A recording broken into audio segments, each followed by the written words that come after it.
Namaste. I am Riven Rog, and will tell you about story of my university crush. Have you ever carried the image of someone in your mind? A silent film of what-ifs, long after the chance to speak has faded. This is a tale of a university crush, born in fleeting glances, extinguished by shyness and circumstance. University life was a kaleidoscope of faces. Each semester, each subject brought a new set of classmates. It was a constant rush, finishing one class and sprinting, sometimes a kilometer away, to another building for the next. It was in this very process, during my third semester, that I encountered her. I was leaving my building for my next class, about half a kilometer away, and midway, I would see her heading towards my building for her class. The first time I saw her, it was like the world tilted. Damn violin started playing from all directions. She was the perfect girl I had always imagined marrying, physically at least, because I knew nothing of her personality at that point. For about a month, I was utterly non-existent to her. She walked past, oblivious, while every single day I noticed her. I even remembered hating yellow-colored clothes, but damn, she looked beautiful in yellow. My eyes would find her in the crowd, follow her until she disappeared into the building.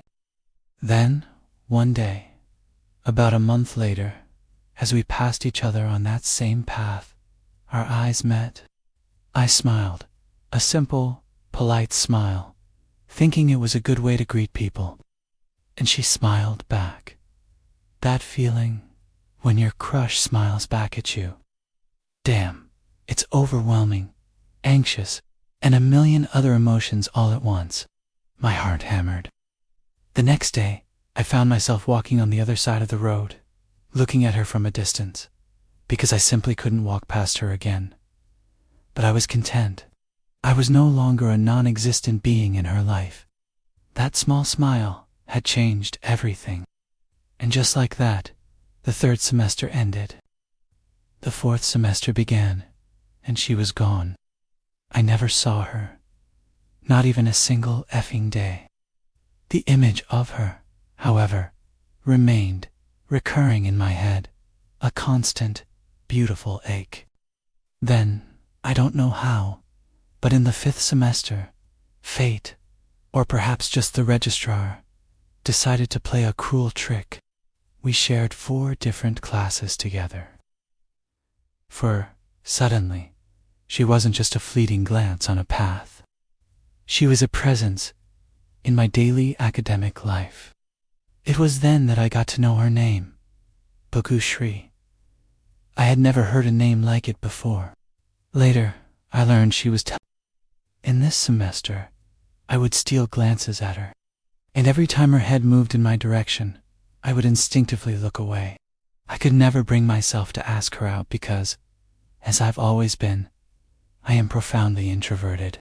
Then, out of those 4 classes, a WhatsApp group was formed for one of them. Through this, I discovered that she was friends with one of my fellow Through that guy, I started to learn more about her. Little snippets of her life, her thoughts, her quirks. And I found myself falling even deeper, truly falling in love with her. The 5th semester ended, and then, miraculously, in the 6th semester, we were lucky enough to share 3 same classes. By then, I guess she also knew that I kind of liked her.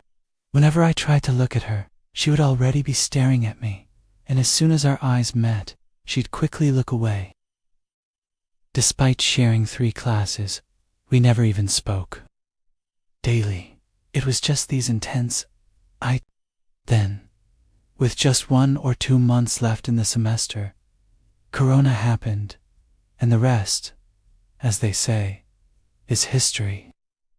The campus emptied, classes moved online, and the possibility of a real conversation, of breaking the cycle of silent glances, vanished.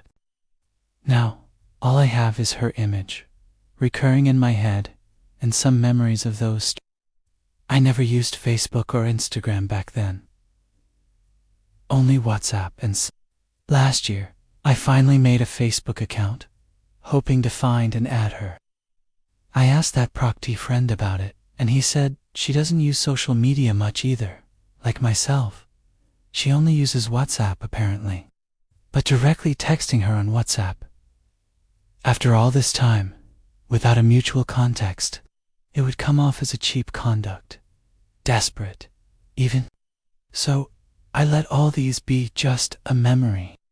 The girl I almost knew, the love that almost bloomed, preserved forever in the silent film of my mind.